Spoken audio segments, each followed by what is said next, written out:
meeting to order at 6:30. If you join me in the Pledge of Allegiance. I pledge allegiance to the flag of the United States of America and to the republic for which it stands, one nation, under God, indivisible, with liberty and justice for all.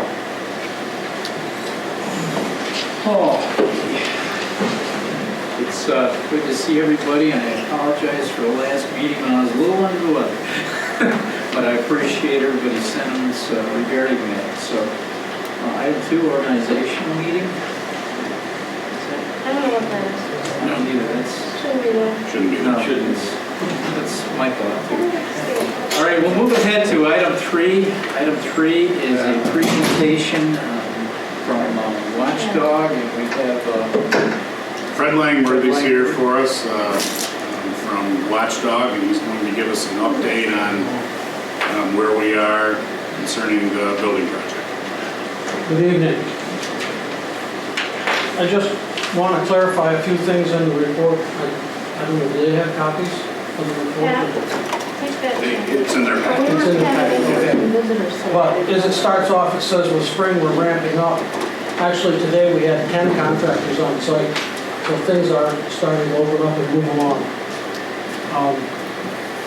The roof system is done on the new building. They finished up the steel decking earlier in the week. The canopies around the outside of the building are almost completed. And so on Monday of the coming week, they'll be delivering the roofing materials, and they're going to start immediately getting the weatherproof roof on.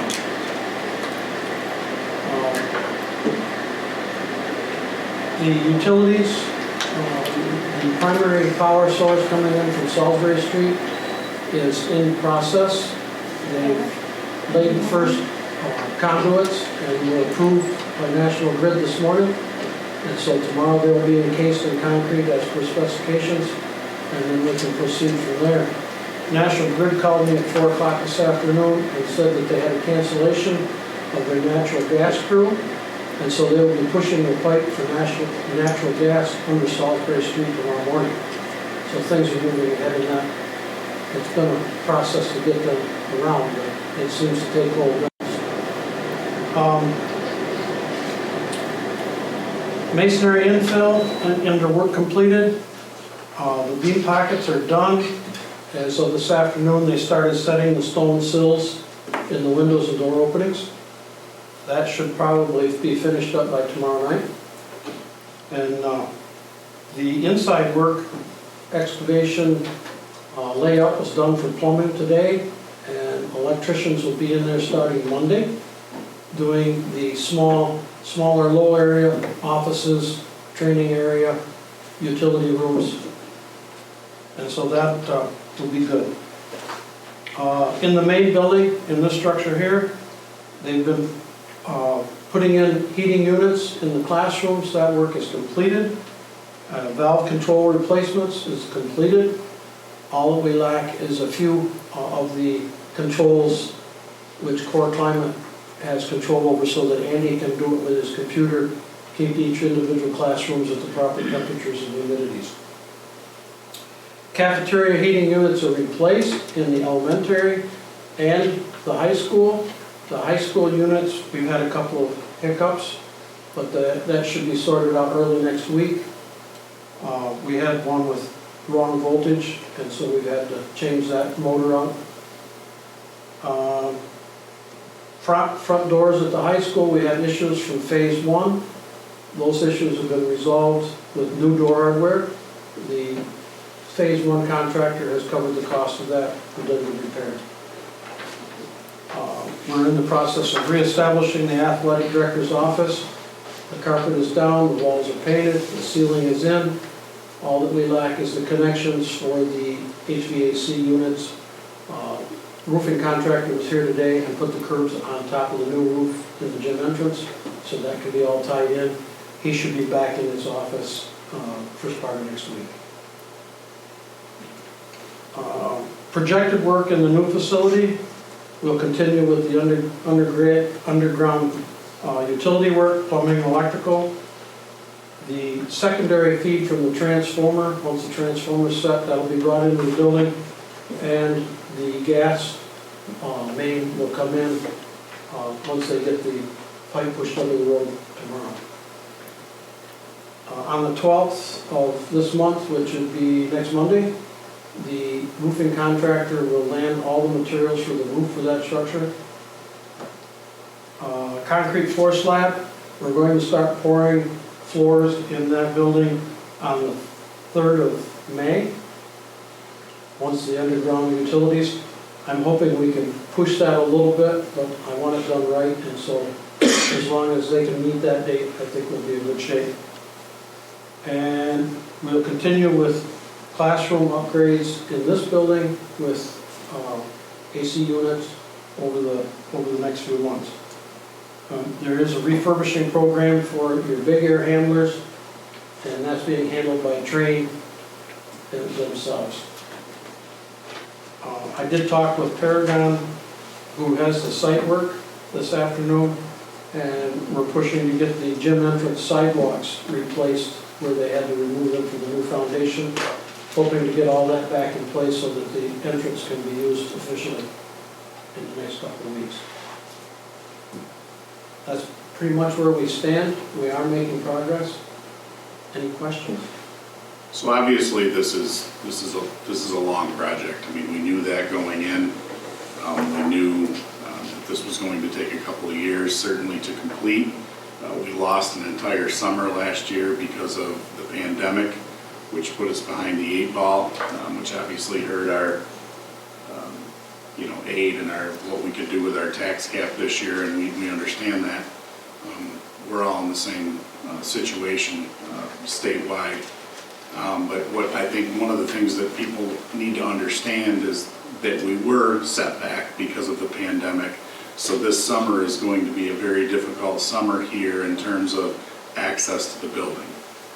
We have a lot of roof to put on, and as you folks know, we can't have kids and adults here when they're using cranes to put things on the roof to repair a roof or actually put a new roof on. So folks are going to have to be patient with us. We have made a decision. Last fall, we allowed them to work on the roof while school was in session, and quite honestly, it was too loud. It was too disruptive to the educational process, and we've decided that we're not going to do that again this year. So we are going to wait until graduation, till the next week after graduation, to begin roof repairs, so it's not a disruption to the educational process. That being said, there's a lot of roof here, so it's going to take some time. Our hope is that they have a couple of crews on to get as much done as they possibly can this summer. I have talked with RSI, and they're finishing up the port entry on Wellesley Island, which was a big project for them, and they're hoping to be able to put 2 crews down here for the summer. Which obviously that'll speed things up a lot. But we're going to have to ask for people's patience as we move forward, because this isn't going to be done tomorrow. This isn't a quick fix, but we have to be patient. We want the building and the facility in great condition for the future, and sometimes you have to be willing to deal with some things in order to get there. So we're hoping they can get the vast majority of it done this summer.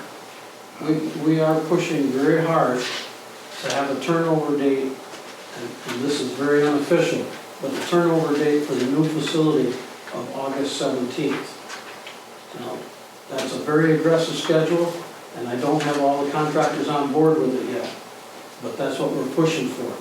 I don't want Robin to have to dispatch buses in a half-done facility. Right. I want her to have time to get used to her facility, get moved in properly, and then have school start. Yep. And that's what we're pushing for. So there's going to be a lot of things going on around the entire campus for the next several months. So we have to err on the side of safety as far as having kids around and adults around. So again, I'm going to plead with people to be patient with us as we try to make our facility better moving forward. So I don't know if you guys have any questions for Fred or.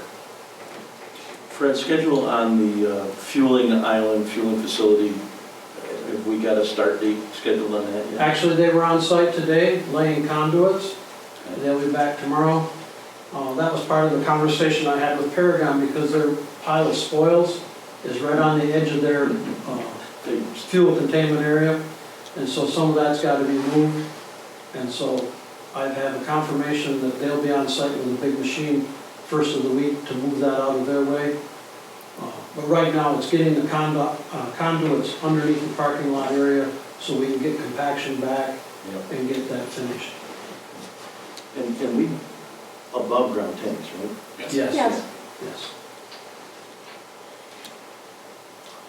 Any other questions for Fred? Thanks, Fred. You're welcome. Thanks for being with us, Fred, and thanks for your report. Have a good Appreciate it. evening. Appreciate all the hard work. I have a question for Kyle on that, though. You said that's going to limit exposure here at the school. Does that mean no summer rec, playgrounds closed? Is that what you're implying? Absolutely, and it's obviously not a great scenario, it's not what we wanted, but we made it very clear when we started the capital project that you were looking at least 2 summers of not being able to have rec here. We can't do it safely. It'll be very difficult to have kids entering, so we've told the rec folks that they're going to need to find another facility. We're willing to, our cafeteria and folks are Yeah, they're trying to willing work it out. to provide lunch for them wherever it may be, because we know it's a very valuable program for our kids, but it's just, Yes, I heard they were in discussion with the Lacona Fire yes. area Yep. there. And that's what they wanted to do last year, Right. and then the pandemic hit or whatever, so. What about the playground? Will that be closed as well? We'll have to take a look at that. I mean, I'm not really sure yet. It's going to depend on what we need for facilities. Probably because they're going to be redoing the elementary roof, so that's my thinking. Okay, moving ahead in the agenda, at 5 in executive session, we have no need for it at this time. We'll move ahead to item 6, consent agenda changes. I believe there are none, correct? Moving ahead to consent agenda, and this would be item 7.1 through 7.2. And that includes approval of the minutes, approval of CSC recommendations, financial reports, no position authorizations or abolishments, no position resignations or terminations, no positions leaves of absence. We do have some approval of appointments, coaches, spring coaches for the 2021 school year. And item 7.12, 7.72 is voluntary assistant girls soccer coach appointment. So if that hadn't been said, I would take a motion to get item 7 on the table. Andrea moves. I'll second. Heidi seconds. Any questions or comments on any of those items? Any word on modified baseball? Still looking. Any other questions? Is golf modified in varsity or just varsity? Just person. They're just varsity and it's just girls and boys. Girls and boys. Yeah. Yep. Other questions? All those in favor? Aye. Any opposed? Any abstentions? That motion carries. Moving ahead to item 8. Item 8 being reports. We have the CETA committee report, Amy, and this is from March 24th. In your packet, I included a detailed version of all of our notes from that last meeting. While we meet monthly, in between those meetings for CDAP, we also have steering meetings and department meetings. So there's ongoing updates all the time. This year, what we're finding is we have a meeting and sometimes our information changes within like a couple of days because state ed is constantly changing things this year. So I'm going to keep giving you those detailed reports So that way, at least you have a snapshot of what happened at that time. And because there's such a wide range of topics that we discuss now at CF. So I just wanted to share with you some of the updates since that meeting. Tomorrow is our half day, our staff development. We had quite a few staff members who wanted some training on LGBTQ, the population, and how to support students. So Roseanne Bain from City is going to actually hold a training presentation for us virtually tomorrow from 2 to 3 so that staff can attend, those folks who are interested. I'm also going to be training about 50 teachers on proctoring for CBT testing because we are still moving forward with it. We also are giving folks an opportunity to work on Clear Touch panel resources, to go back and visit the things that they started at the beginning of the year but might not have had a chance to go back and work on. Also, they'll have time for those city pre-recorded technology videos. So hopefully tomorrow will be very beneficial for folks. We are moving forward with state ed testing. We had planned on sharing information with parents before vacation, but one of the things that the county talked about was they wanted some common language. We received that yesterday, so today we basically sent out letters, we mailed them to the parents of the entirely remote students because their situation's a little different, and then a separate letter to all of the parents of the hybrid or in-person students. So they'll be receiving that information. We encourage them in both letters that if they have questions to please call. They can call me, they can call the principals. We just want to make sure that everyone is on the same page and kind of knows what the options are. For the 2021 school year, the Oswego County Literacy Initiative that we've been working on, this would be year 4 we'd be going into. We weren't sure what our involvement was going to be. Our committee, our CIC committee, curriculum committee across the county, we spent a lot of time trying to make that plan. Kyle met with the other superintendents. We decided we're going to continue, but this year our work with the Reading League is going to be much more focused by individual district needs. They're going to meet with us, they're going to find out what we need, and then we're going to develop a plan for supporting the teachers and trying to figure out how to help students, especially with some of the learning loss. So those are really the main updates since that meeting. But if you have questions for me, please let me know. If you look at that detailed, the notes, and can have more questions, please don't hesitate. I'd be glad to share. Any questions for Amy? Thank you, Amy. Okay, moving ahead to item 8.2 board committee reports. Next up would be the city Posties report.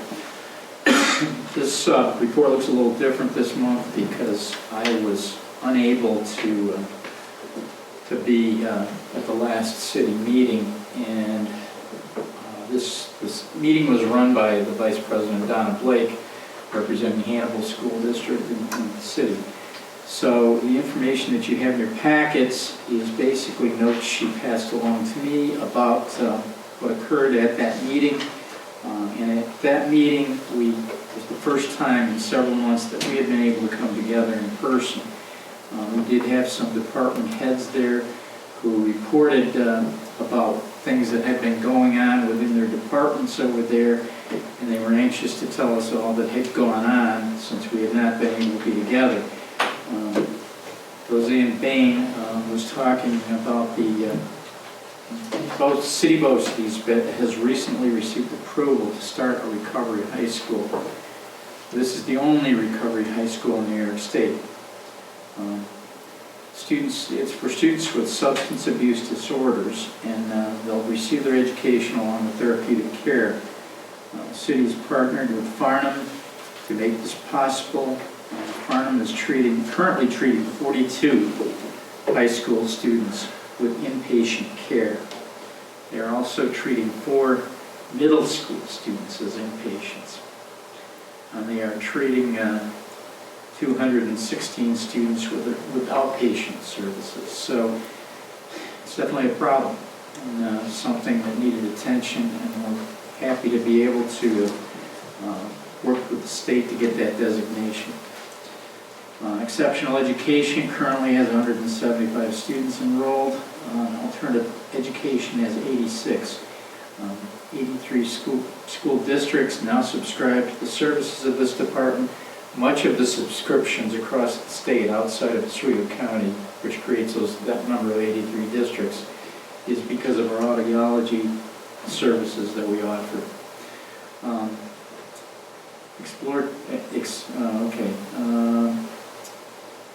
City currently has 760 half-day CTE students, current technical education students, and 51 all-day current technical education students. There was some anticipation that due to the pandemic, some of our kids were unable to complete their requirements, basically some of their internship requirements for certification for the various programs. And those students, all students that wanted to return, were accommodated at no cost to them at this point. Some students did not return as they were going into the military or to college. Through some grants, the city had been able to purchase Chromebooks for students and created skill kits to send home. The classes were shut down, creating a virtual tour for interested students. Department created and adopted a CTE program which encourages business participation and business partnerships. Businesses are encouraged to send a speaker, schedule a tour, or donate funds or equipment to their corresponding CTE program. 8 districts currently participate in virtual learning with 556 enrollments. City currently offers 26 virtual courses through 2 colleges. I believe those would be Cayuga Community College and Onondaga Community College. They offer summer online college courses and virtual field trips. They also set up course sharing between districts. In September of 2021, Distance Learning will offer a Synergy virtual high school. Students will be able to log on and be with a live teacher throughout the day. They'll receive high school and college credit through Cayuga Community College. Distance Learning also offers a 6-week SAT prep course. Migrant Education,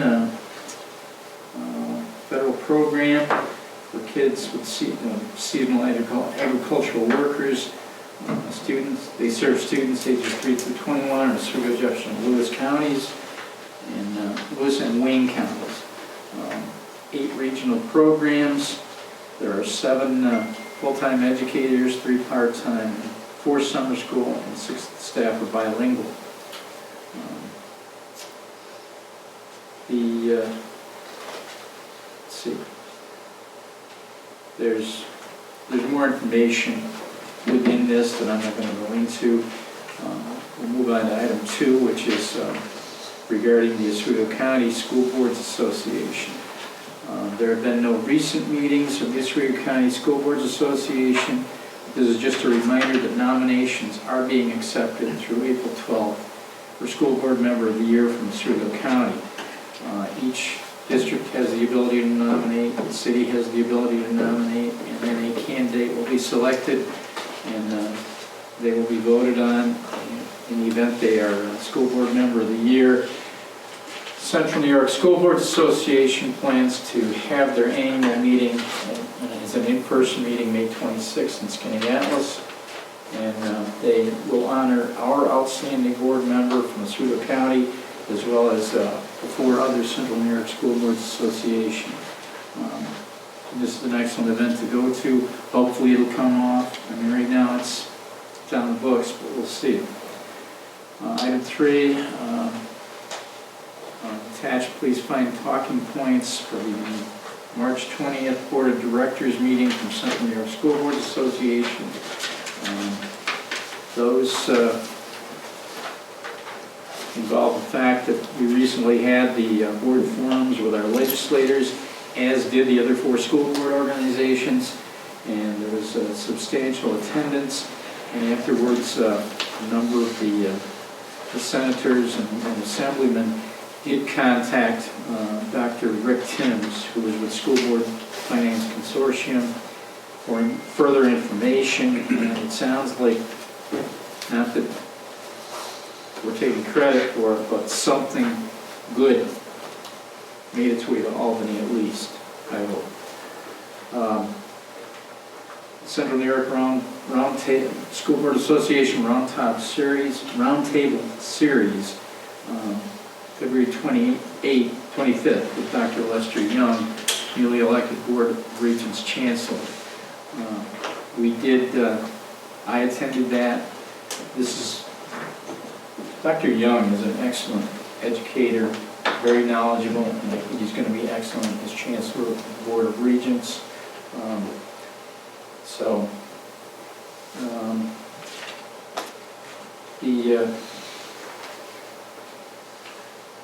Jumping ahead a little bit, the next roundtable session will feature Doug Edel, taking place Thursday, April 29th, from 6 to 7:30. Nationally prominent leader who has helped to shape Field's board leadership.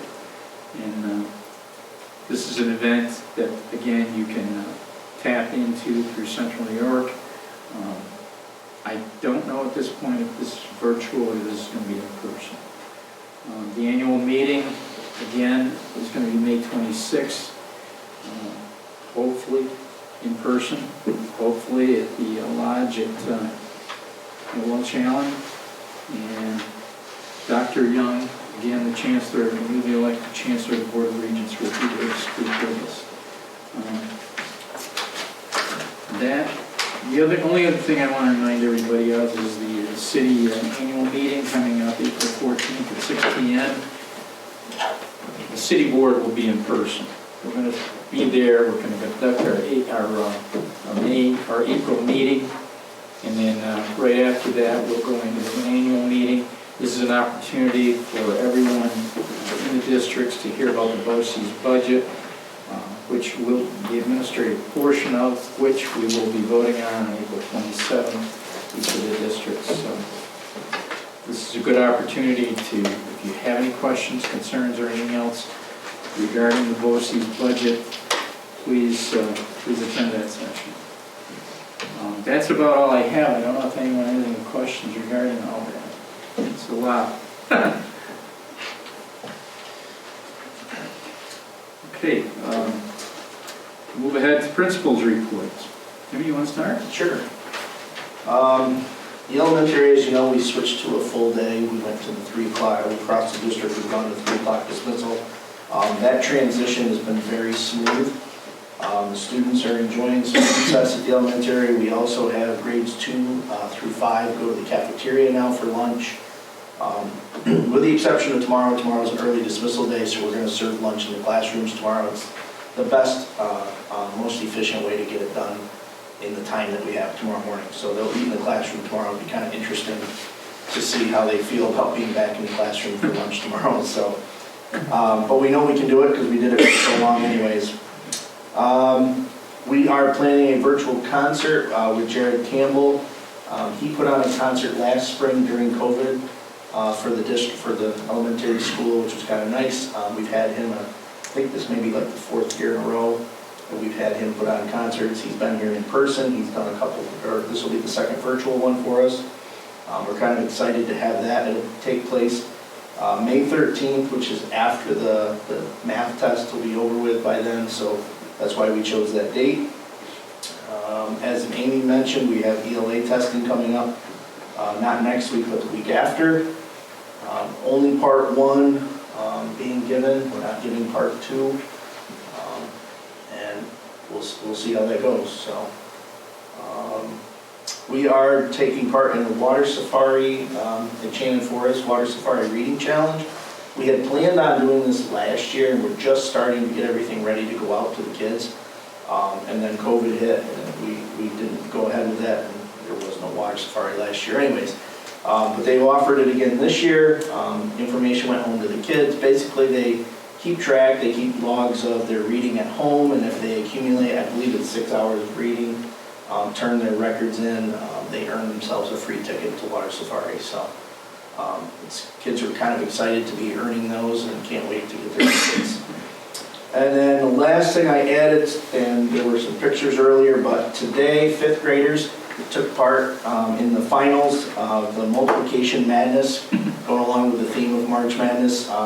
Miss Christy Quenville did the 5th grade Multiplication Madness. So she started with all the students, and they've done, I believe, 6 rounds of partnering off against each other, and it got down to Levi McNett and Danielle Connors today. So they had to complete 4 rounds. They were timed for 2 minutes. They had 4 different types of math problems to complete, and they faced off against each other. And Danny ended up as the overall winner. She has the huge chart that Miss Quenville created that she took home. She gets put that on her bedroom wall. The kids were so excited to be in the Commons today, and actually they loved being out there cheering on their classmates, and they were so, it was interesting for the 2 minutes, they were so quiet and knew that the pressure was on those kids to perform, and they just were quiet and let them for 2 minutes work, and then they cheered them on, and so it was really good to see. Questions of Tim? Kevin? So I kind of broke mine up into middle school and then high school. In the middle school, what we're doing is planning for end of the year celebrations and just student success pieces, and we're looking at several different things with grade level teams in order to support our kids. We've also been fortunate with the elongated day. We've been able to put a comment period back in there, and it's been very helpful for our teachers and our students, because now they can pull them and give them the extra support that they really need, having lost all of the time that they have. Also bringing our students back on Fridays has been phenomenal for them, the 7-12 range, because that's a whole other day that they get in school. So it's been great, and we've seen some positive results in the transition. As Mr. Filiatro just alluded to, it was smooth, it went well. It took some time to plan, but I think it was just enough time to get to where we needed to be, and our kids are excited to be here, and the teachers are excited to have them here, so it's been very good.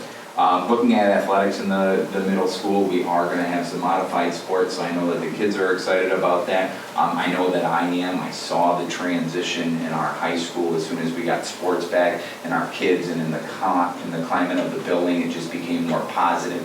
Our students were more upbeat. I could tell you several stories where our kids were not quite as engaged, and now they're much more engaged because they have that thing, they care about that passion and that desire, and now they're here. So it's been great, and very, very positive, and the sports teams have all been doing very well. And as you already spoke to, the math and the ELA assessments that are coming up that we're planning for, and Amy doing most of the work, I'm prepping for that, and it's all going very well, and we're just moving along. So it's good stuff in the middle school right now. Then the high school region's very interesting, what they did and the kind of the position they put us in. Not all of the classes that would typically have a regents at the end of them, they're not going to have them. There are only 4 this year: algebra, English language arts, living environment, and then science. So that's all there's going to be. So we've really had to look at the way that we perceive a regents, and we've had to have conversations about what it really is, because of what the state has done. So if at any point you have questions about any of the nuances or the pieces, just please ask, and we can have that conversation. But not all students that are taking a regents course will end up taking a regents. So things have changed, and that's just kind of how it is. But we are planning, and we will offer these regents to all of the students that intend on taking them.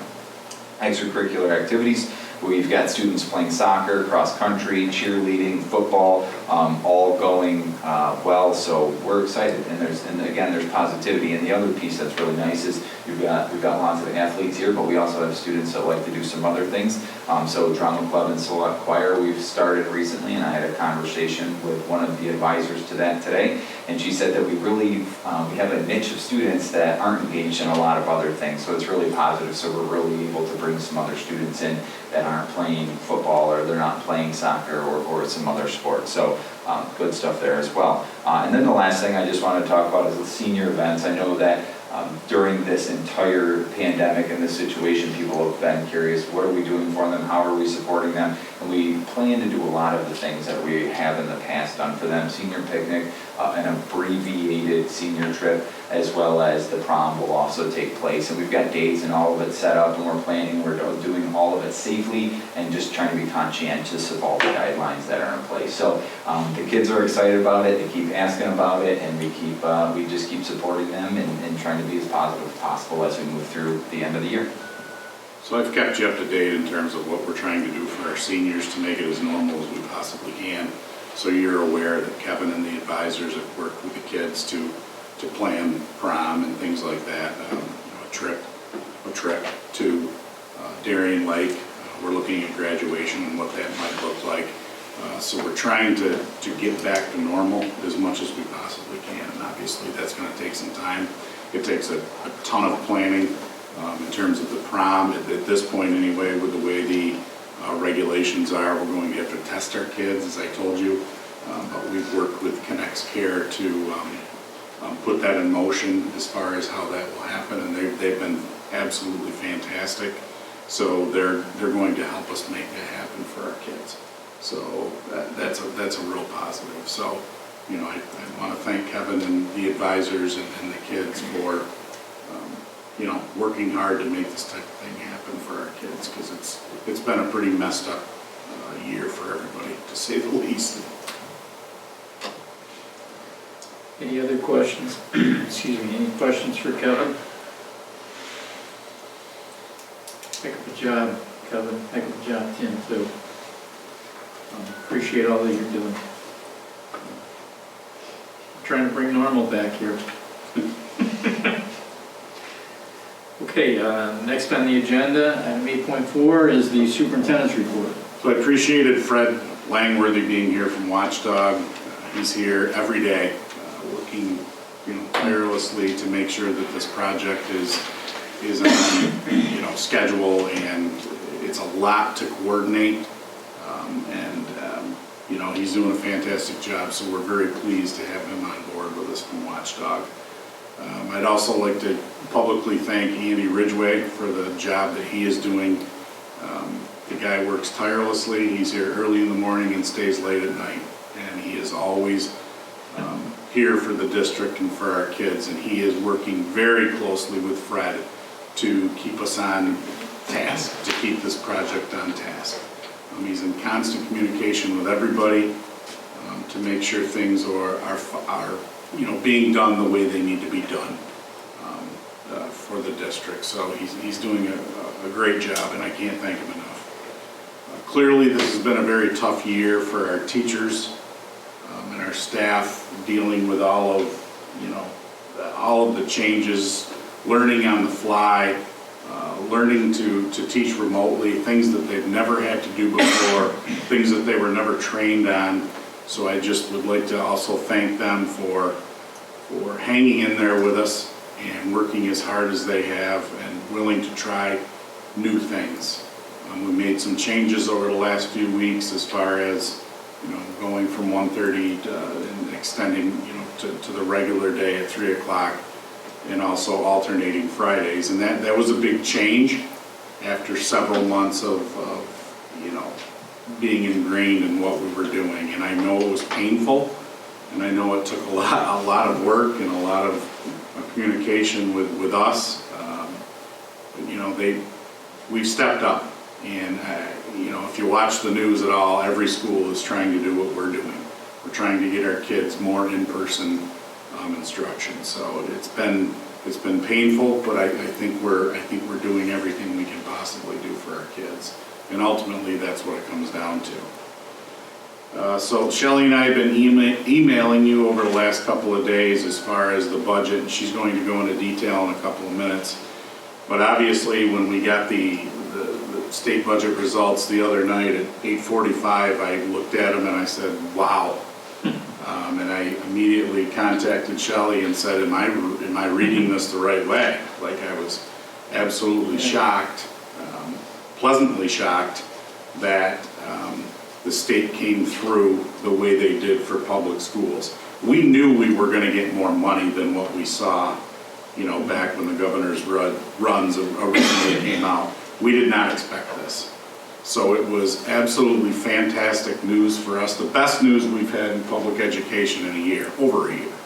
So we were ecstatic that, we got those results, and it's going to allow us to keep some very, very fine educators in place and to, help fill the gaps that kids unfortunately have acquired over the last year because of what we've had to deal with. So we're pretty pumped about that. Along with the new aid that we got for this current budget, there's also, as you know, and Shelley alluded to it in the emails, there's a couple of huge grants that we have that we are going to have to prepare plans for moving forward as far as how we are going to use that money to help our kids fill those gaps. So there's going to be plans that revolve around summer school and after school help and over the next several years, and transportation and obviously teacher input and teacher help. So we do not have those guidelines yet. And I had a superintendent's meeting yesterday, and we're not really sure when that's going to come out, but it's certainly as soon as we get those guidelines, we are going to begin talking about what we need to do to comply with those things and to help our kids improve. Because obviously there's been some setbacks over the last year given what we've had to deal with. So the amount of money that we received was an absolute blessing, and I'm not understating, I'm not overstating that. That's awesome. We absolutely needed it. We're going to keep some great people in place, and we're going to be able to do some awesome things for our kids over the next few years. So we're pretty excited about it, for sure. Any other questions of Kyle? It was a welcome surprise and a blessing. Moving ahead to item 9, discussion items. Item 9.1 is the expenditure plan 2021 to 2022, and I'll turn it over to Shelley. Good evening. To say that the gods and goddesses of state aid shined on us would be an understatement, like Kyle said. And to remember where we were when we last met, it was kind of very grim. We were facing a $800,000 gap in our budget. We were hopeful that the state would give us something more. We didn't have any idea that it would be as nice as it has turned out to be. So we are getting a net increase of $824,000 of state aid from this new legislative proposal. To achieve this, the legislature actually dropped a lot of the draconian ideas that the Cuomo administration had, like putting all the expense-driven aids together into one big number, calling the STAR aid that we've gotten for years as new formula aid. That was crazy. Eliminating the local school district adjustment, which was something he pulled out of the air to take money away from us. That was $700,000. So there's things like that they did, and what they also did was they looked at the remaining lawsuit from the Campaign for Fiscal Equity that was ruled against the state, and the state has not paid everyone in full for that. Sandy Creek has received their full amount, but many of the schools did not. So with our foundation aid, we received the minimum of the 2% increase in foundation aid plus the 1% for sparsity because we're so big. Not people-wise, but land-wise, we're 200 square miles. We got the 3% minimum, which was great for foundation aid. It helped us out a lot. A lot of districts got a lot more than that, and good for them because you know what? They were owed that money for many, many years. So what does that mean? That means that when we last met, we had a gap of $859,000, basically $600. That brought that gap down to $35,000, which was a blessing. We couldn't have asked for anything better. The only reserves that we're gonna be using in this are the ones that we're supposed to be using, the ones for the bus purchases, for the little minimum amount of 10% that we have when we buy the buses, and the amount for the retirement contractual benefits that we give people when they retire. Other than that, we aren't using any other reserves. So we met that goal also of not relying on reserves. Totally amazing, totally amazing. So I'm very excited about that. So moving forward, it'll be more sustainable. We'll be able to, you know, with more increases in foundation aid, which they have promised they would do. So we'll see. Let's hope that that's what really happens.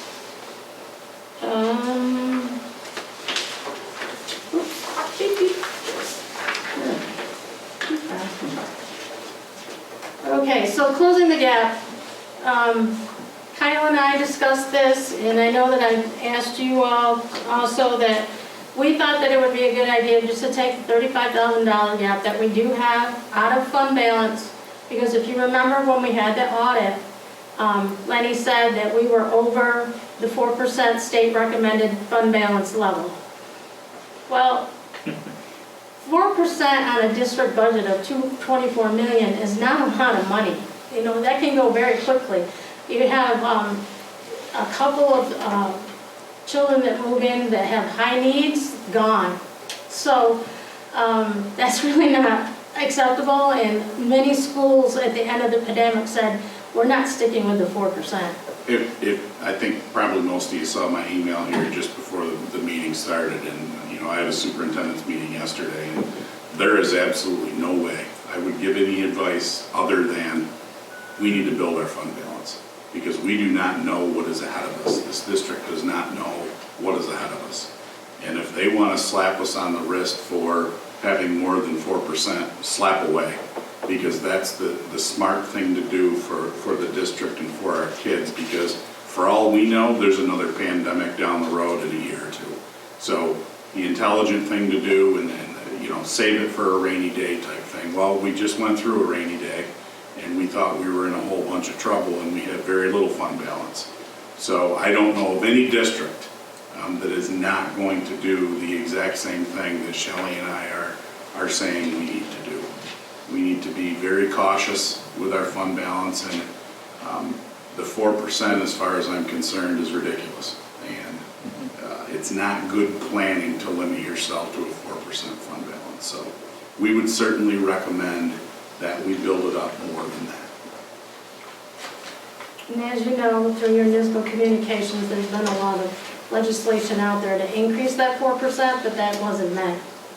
It kind of fell by the wayside. So, what does the expenditure plan include?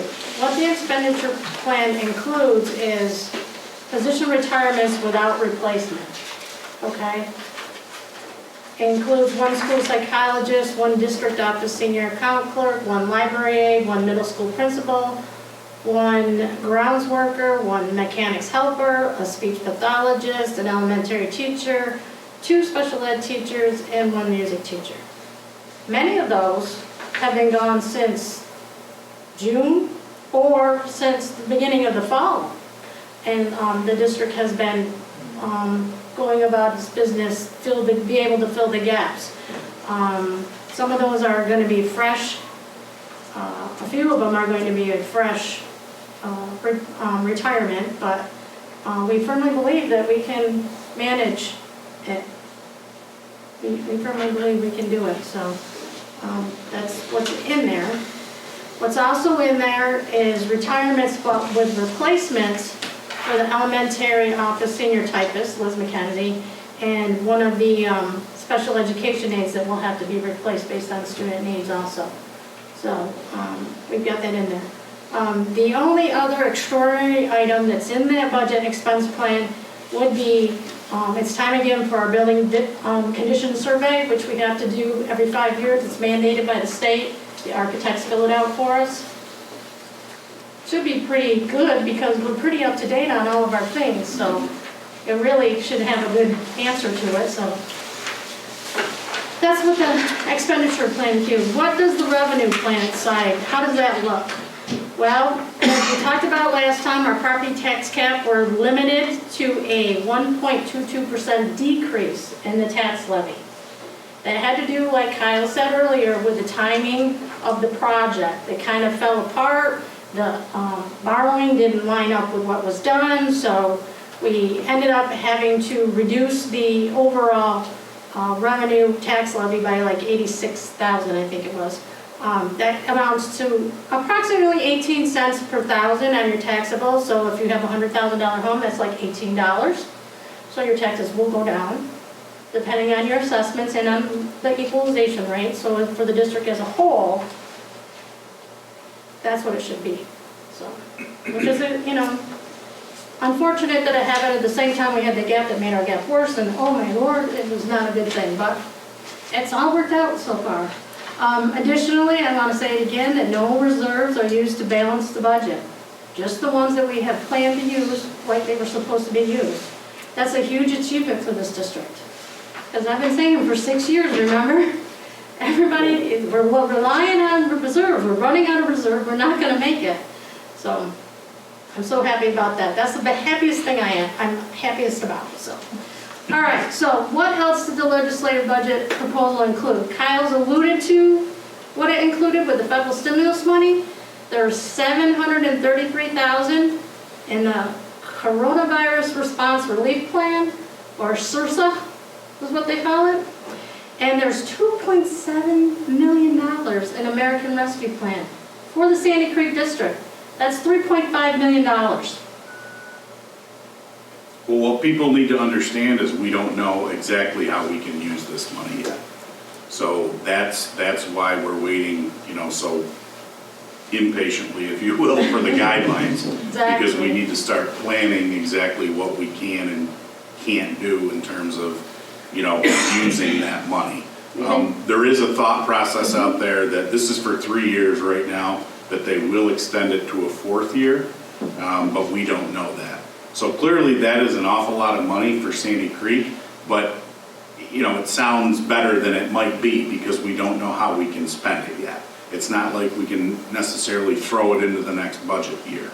So, I think we need to stress that to our folks here that, yes, we have this big chunk of money, but we're going to need to target it. We're going to need to earmark it to helping kids recoup, what they've lost over the last year. So that will be something that we're working on immediately as soon as we get those guidelines.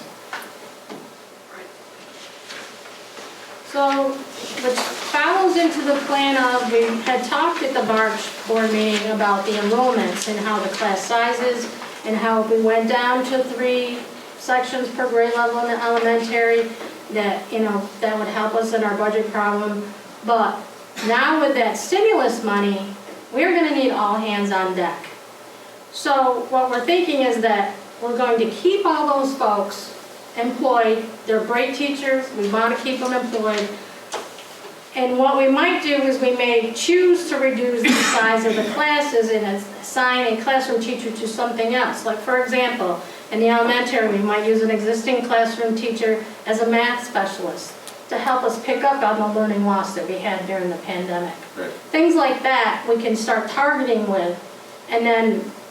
So the guidelines that we get are obviously going to help us determine, what we need, where we need to help, how do we, target that instruction towards helping those kids. So we wait for those guidelines, but this is certainly not the time to, after everything our kids have lost over the last year, to get rid of people, especially now that, fiscally, we're in a much, much better place than we ever thought we were going to be, So, but we have to remember, though, we still have to plan for when that money may run out. correct. So every time we have a retirement, we need to look at that position, make sure we still need to use it for the stimulus money and how it's going to affect the budget. So we just have to make sure that we don't abolish or eliminate a position that we think we're going to need, or if we're not going to need it, then we really need to abolish it. You just got to be conscious of that, okay? So, besides the vote on the expenditure plan, We also have, at the February meeting, or was it the March one? We had the library board come and talk to us. They're gonna be asking for an additional funding in the amount of $55,000, so that will be a resolution, or a referendum on the vote. And as you folks know, we have no control over that. That is outside of our realm of control or responsibility. So it has nothing to do with Sandy Creek Central School. This is something that we have to do. Did we have a huge increase last year? Didn't they come before the board, didn't they? Yes. Last year or the year before? The year before. It wasn't last year in the pandemic, it was the year before they had asked. Do we know what that figure was? Do we know I why believe they that need was this additional- 94,000. I I cannot can't remember. Do we know why they need this additional 55? Like what's? I think, my understanding is that they're switching funding from town to taxpayer. So in other words, it used to be the town would budget so much money that went to them as well. And so they had the taxes that we raised for them, and then they had money that was coming in from the town. Supposedly, that's not going to happen anymore. The town is not going to give them that money. That's what this supposedly is. Am I correct in that? We're not 100% sure. I'm not 100% sure. That's how I on that. understand it anyway. Mr. Warden's here doing our filming of the meeting, and he's on the board at the library, and he believes that to be correct. Okay. So it's just taking taxes from one place and, Right, now I just was thinking that we had just had a Yes. big vote on Right, that, 2 years ago, I believe that's what. and it was a substantial but It was a increase. substantial increase. Right. Yeah. And they do a lot of programming over there, though. They do. They do a lot, and so. And the other thing we also have are 2 board member seats that will be expiring, Brian McVain's and Mark Haynes. So we'll have those positions to vote on also. Petition packets are available in the district office. Just give us a call, we'll get them ready for you. They're due back by April 19th at 5 p.m., no later. That's the state deadline, not mine. The vote is actually on Tuesday, May 18th. It's going to be very different from the one we had last year. The state is reverting back to pre-pandemic voting things. In-person voting will be open from noon to 8. Absentee ballots are available, and they're also available for someone who does not feel comfortable coming to vote in person because of COVID. All you have to say is you don't feel comfortable with COVID, and we'll send you an absentee ballot. Call the office. And that's pretty much the end of my presentation. Are there any questions? Any questions for Shelley? Shelley, that's an excellent job.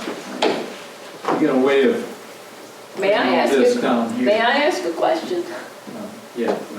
I'd like to know what the status is now with pre-kindergarten. Are they going to put that back in, and are they going to have a busing for the kids?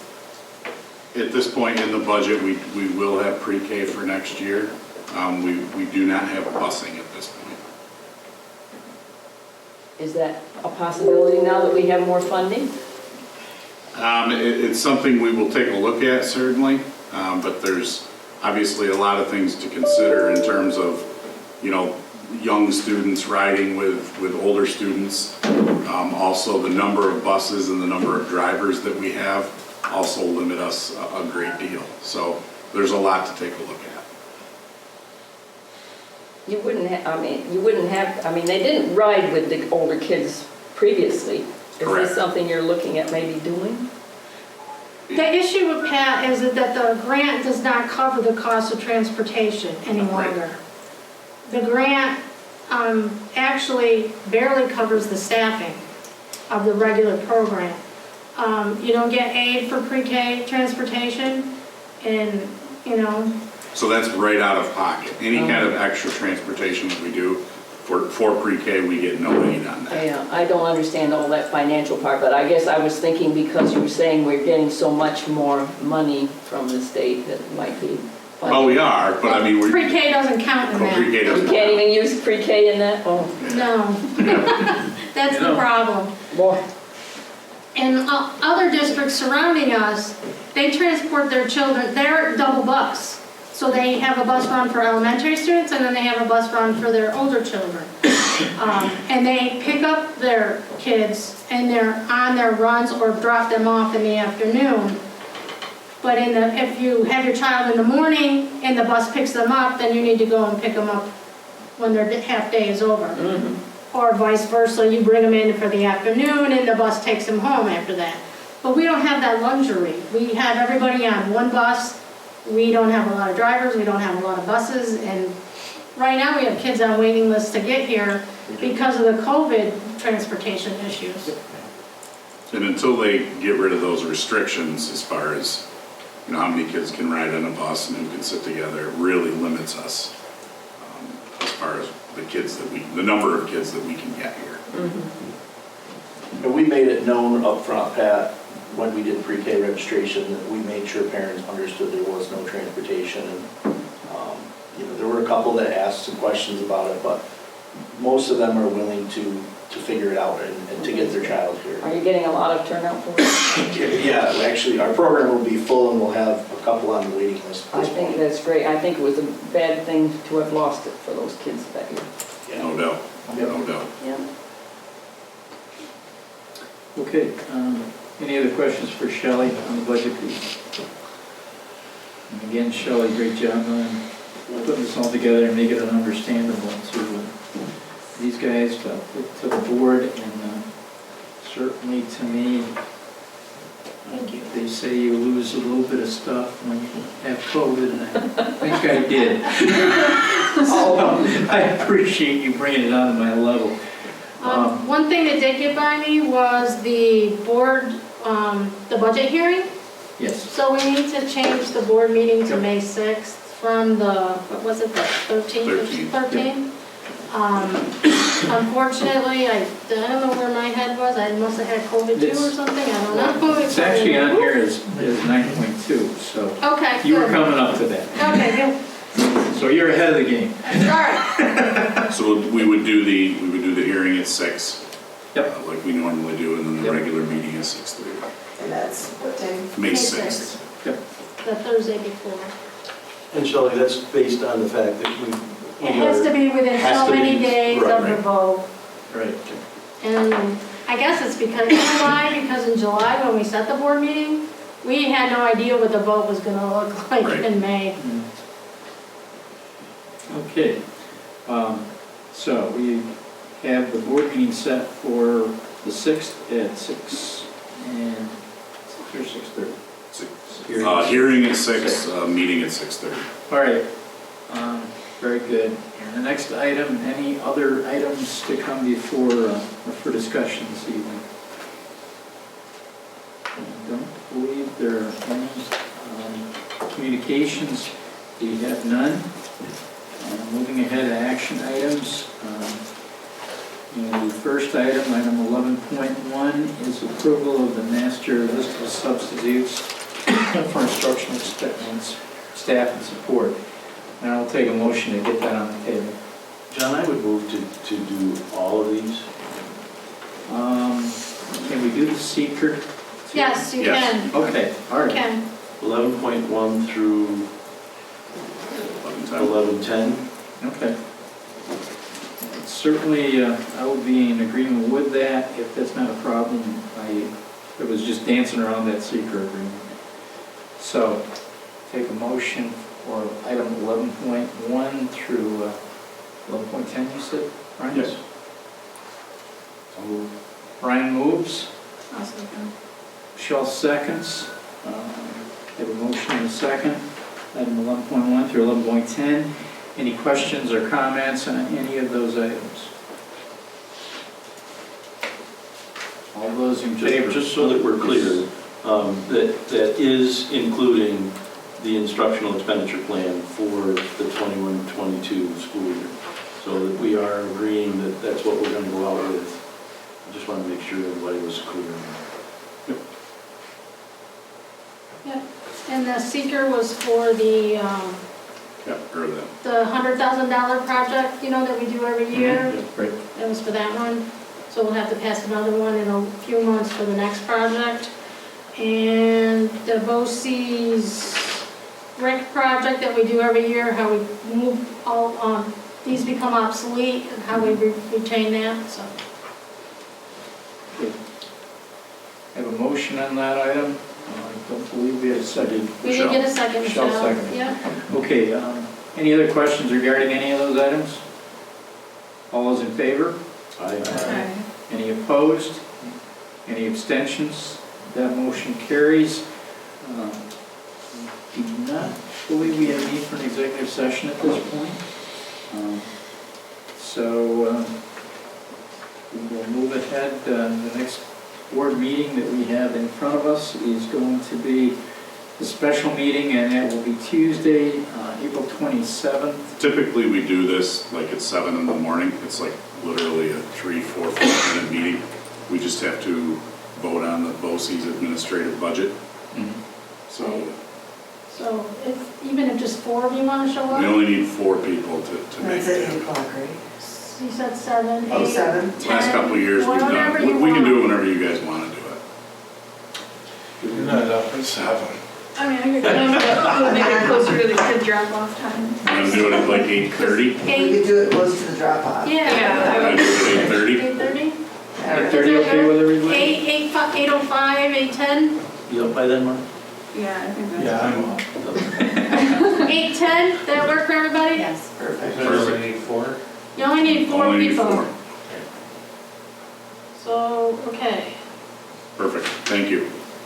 Okay, so we will come together, as many of us can, we just need a quorum, but as many as can, on Tuesday, the 27th at 8:10 to vote on the BOCES administrative budget, the city administrative budget.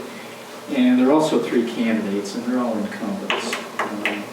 Donna from Hannibal, Donna Blake, Dave Cordon from Fulton, and I think Ted Williams from Pulaski. Yeah, okay.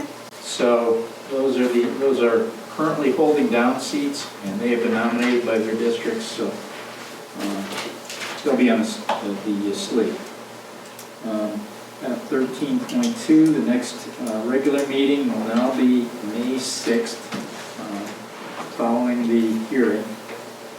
And with the hearing at 6, Yeah. and us going into our regular meeting approximately 6:30. So, that having been said, is there anything else to come before the board this evening before we adjourn? Okay, at this point, I would take a motion to adjourn. I'll move. Brian moves. Andrew seconds. All those in favor? Aye. No. Thanks, folks.